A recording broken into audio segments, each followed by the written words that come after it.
We are Louisiana Indivisible. From New Orleans to North Louisiana, from Baton Rouge to the Bayou, from Shreveport to St. Bernard Parish, from Lake Charles to Lafayette to Leesville. Together, we can defend our democracy.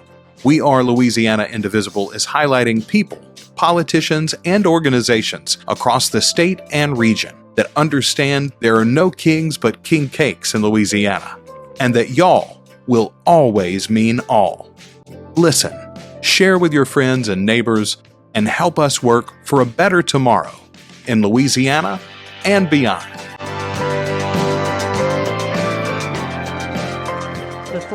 Before y'all leave tonight, put something on Facebook or Instagram or TikTok or whatever your drug of choice is on social media, to say that you were here tonight and that there are good candidates, because we really do have to create a grassroots movement of awareness that this election is coming, that early voting starts on May the 2nd, that the campaign primary is on Saturday, May 16th.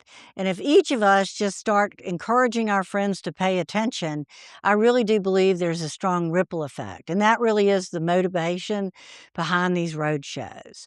All right, so it looks like we only have one candidate for the Public Service Commission, Austin Lawson. And so, Austin, I'm going to let you make your introductory opening statement. You've got 90 seconds.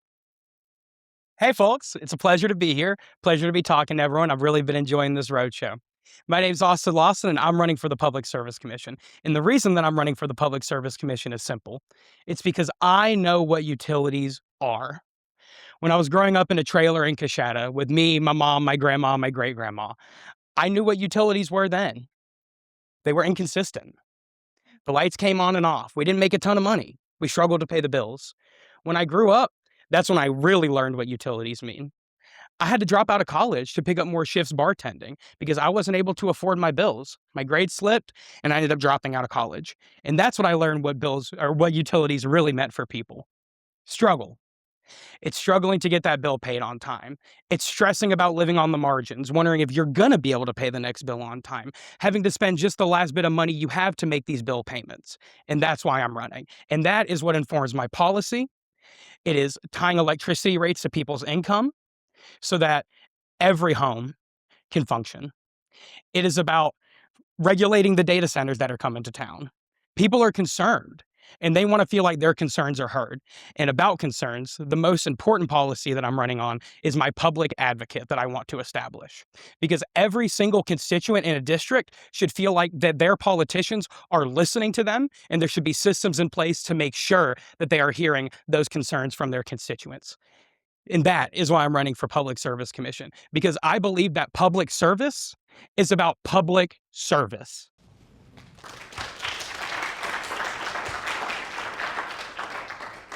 The Public Service Commission is a regulatory body with a very specific level of issues that they regulate. So what is the job of a Public Service Commissioner, and what about your professional experience has prepared you to take on this important regulatory role and to be one of 5 Public Service Commissioners in the state? So I'm so glad you asked that question, because that's actually the question I get asked most on the campaign trail. You know, we go and knock people's doors 3 times a week. And when I tell them, hey, I'm Austin Lawson, I'm running for the Public Service Commission, the first thing they always ask me is, what is the Public Service Commission? I don't know what that is, which is sad, right? So I'll give you the pitch I usually give those people. The Public Service Commission is a constitutionally created independent regulatory body. I know that sounds all complicated, but simply it regulates electricity, water, and telecommunications. Now, if we're talking about experience that makes me qualified, I got plenty. The policy that I have written, I have brought before policy experts. I have brought before other politicians in the area. I have brought before people on the Public Service Commission.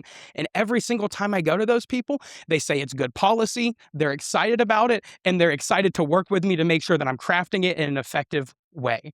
You brought up the fact that there's a majority of Republicans on the commission right now. Well, that could change. We have 2 seats up for election right now. One, this seat is Democratic, of course.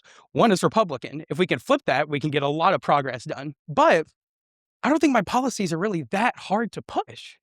Tying electricity rates to income is not that uncommon. 14 states do this right now, including places like Ohio and Virginia. Not exactly super progressive blue states, I would say. So if you want to push policy like this, people are tired of excuses that, oh, there's a Republican majority on this thing. There's a Republican majority on that thing. We're not going to fight for it. I'll tell you, if I'm on that commission, I'm going to go to every single one of those districts for those commissioners who are fighting against my legislation to tie people's income to their electricity rates. And I will go to their voters and I will explain this policy to them, tell them why it's good policy and why they need to call their commissioner and tell them to support it or why they need to vote them out. Great. Like many offices in Louisiana, the Public Service Commission elections for candidates are generally funded by industry representatives, and attorneys.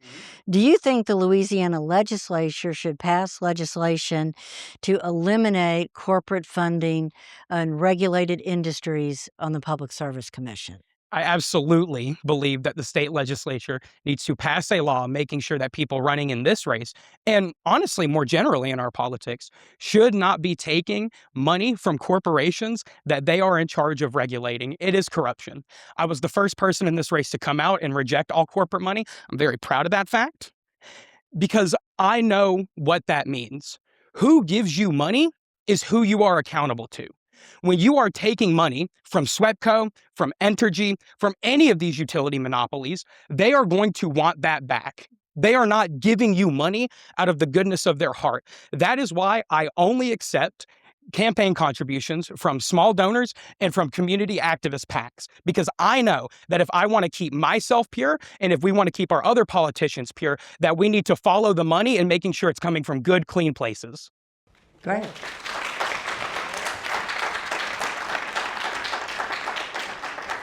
Many people are concerned about the potentially large, I guess it's the actual data center being built in Richland Parish and the expansion of data centers in Caddo Parish, Bossier Parish, and possibly other areas. Your district is quite large. So your district is really a prime location for expansion of data centers. What are your concerns about the expansion of data centers? How should they be regulated by the Public Service Commission? And what do you think are the potential negative impacts of data centers in the region? So a big part of the last year in my activism that I've been doing in Shreveport, Bossier has been around these data centers. And one thing I've heard when I go and talk to people and when I'm knocking on doors in my campaign, when I ask about the data center, people are concerned. They're concerned about a lot of things with them. They're concerned about the price of electricity going up because they're sucking up all the electricity in the area. They're concerned they're not going to be able to fish on the lake they go fish on because the data center is going to suck up all the water. They're afraid all of the deer are going to be ran off from where they go to hunt because they're so loud, not even to mention the human impact of that noise. I went to Greenwood in my district where they're building one of these data centers. Every single person told me, we don't know how we're going to be able to live here because we're going to have to hear the humming from this data center in the background, which is why whenever I launched this campaign, I proposed, and I'm still proposing, a package of regulation that we are going to put on these data centers. It's about giving them their own custom utility rate so that your and my electricity rates will not shoot up. It's about making sure they're recycling their water responsibly. These things do not have the most up-to-date recycling standards when it comes to recycling the water they use to cool them. Where's it going to be dumped? Caddo Cross Lake, the Red River, God knows who, or God knows where, right? And we also need to make sure that they are, whenever they are building new energy generation, they are not building more and more diesel and oil gas generators. We've seen it in places like Virginia. We've seen it in places like Ohio. They are destroying the environment there, which is one of the few things we have good in Louisiana. So I will make sure that we are investing in green energy when these things come so that we can be a leader in green energy and energy overall when they're coming here.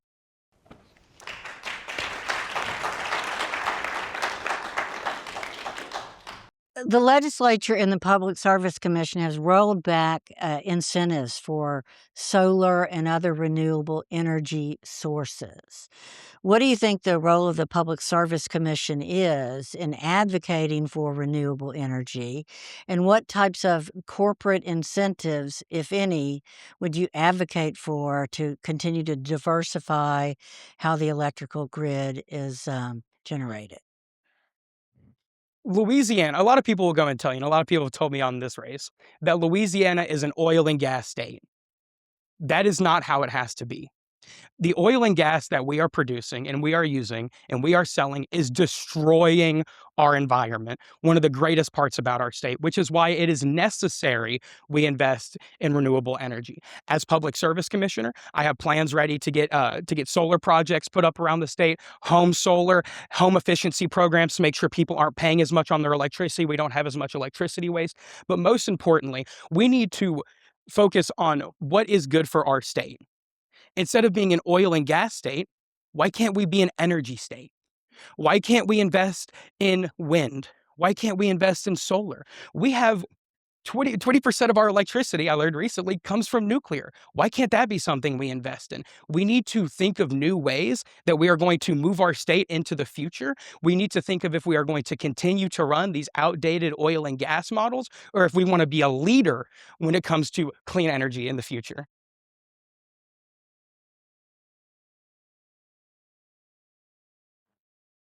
The Public Service Commission regulates energy producers like CLECO and DIMCO that are considered not considered like in the same range as Entergy. And recently, CLECO, which is the major electricity provider in central Louisiana, was essentially sold to a hedge fund. How can we protect access to energy providers uh, and hedge against sort of this financial I wrote down the word, but I'm not sure that's the best word. Um, the implications of hedge funds coming in to take over our energy grid. So, what do you think about the sale of CLECO? Is probably the best way to ask that question. Well, first of all, our utilities are what we need to live. The idea that we would be selling CLECO off to some hedge fund, which we have seen has destroyed many businesses that they have bought. You guys remember Toys R Us?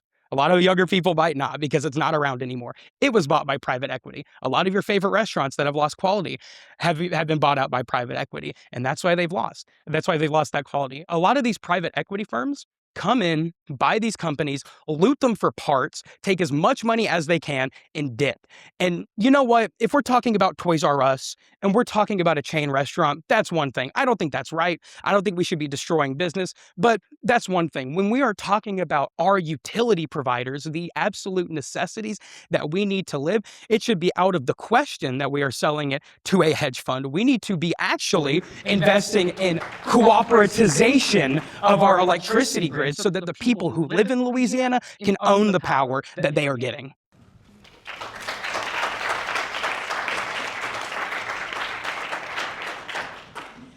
Okay, your final question before your closing argument. Let me get to the last question.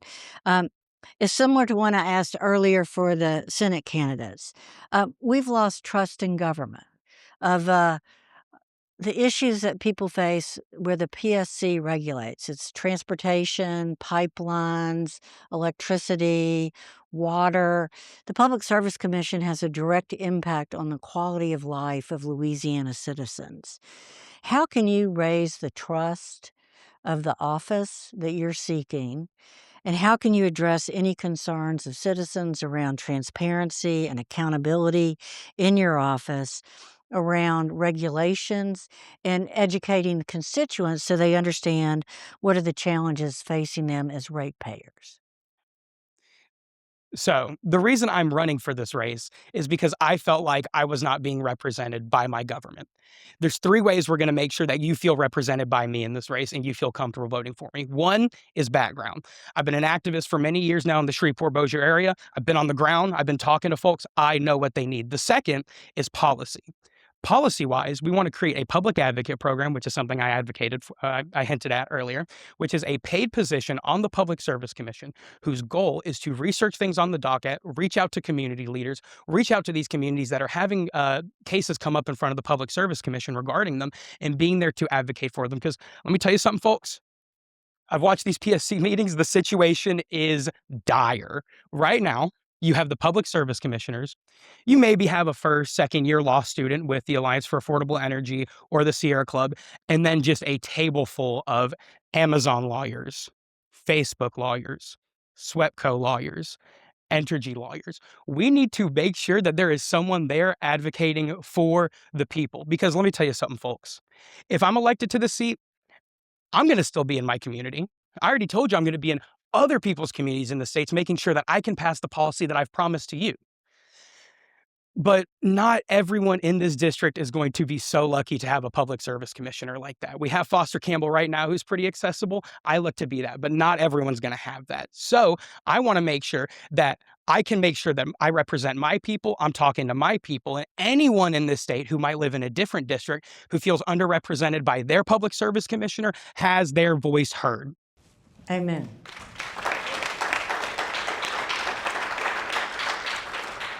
So you have 2 minutes to make a closing statement. Thank you. Thank you.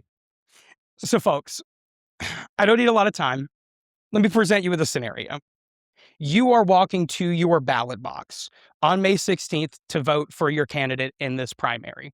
You have two choices. You have a young, working class fighter who has been an activist in his community, who has talked to the people in the job, who knows the job, who is coming at you with good, solid policy that not only he understands he's going to get done, that you can understand how it's going to impact your life. That is one of your options. Your other option are the same old politicians who have continued to oversee the decay and dying of our state.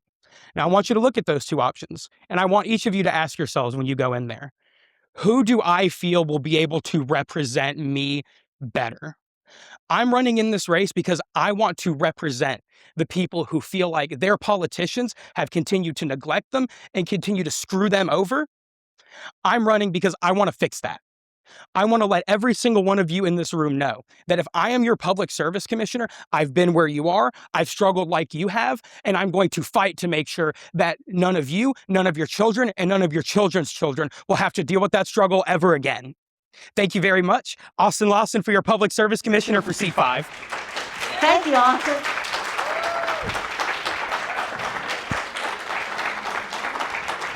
Thank you so very much. Oh, absolutely. And thank you guys for being here. Okay, listen, aren't y'all energized and excited? I mean, we have great candidates running as Democrats in Louisiana. We are taking back our state, and we need each of you to be involved. And so we need you to share on Facebook, social media, Instagram, TikTok. We need for you to talk to your friends at Sunday school, at your yoga class, in your book club, the guys that you go bowling with. Wherever you are with people, here's where we are in Louisiana. We need people of courage and character and compassion to stand up and speak up. Too many people, I think, actually are Democrats or were Democrats or want the world to be better, but they're a little bit intimidated by our current political environment. Can I get an amen on that? Amen. There are folks that are afraid to talk about politics with their families, their friends, their neighbors, because they're afraid they might be attacked for their views. So here really is the challenge of why we're doing the Roadshow, is that we've got people who are running that we can be proud of. We've got issues that we can stand on and communicate that make sense. We've got folks that are committed to try to improve the quality of life in Louisiana, to help support and fund education, to make sure health care is available. For once in my lifetime in the last 30 years, we've got folks running in every congressional district that somebody should want to vote for. Now, the brave part of this, in this heightened political environment, is for us not to be afraid. And for us to be willing to put on Facebook or start a conversation that can be just as casual as, hey, did you know? Hey, did you know this young guy, Conrad, he's worth looking at. He's a married farmer.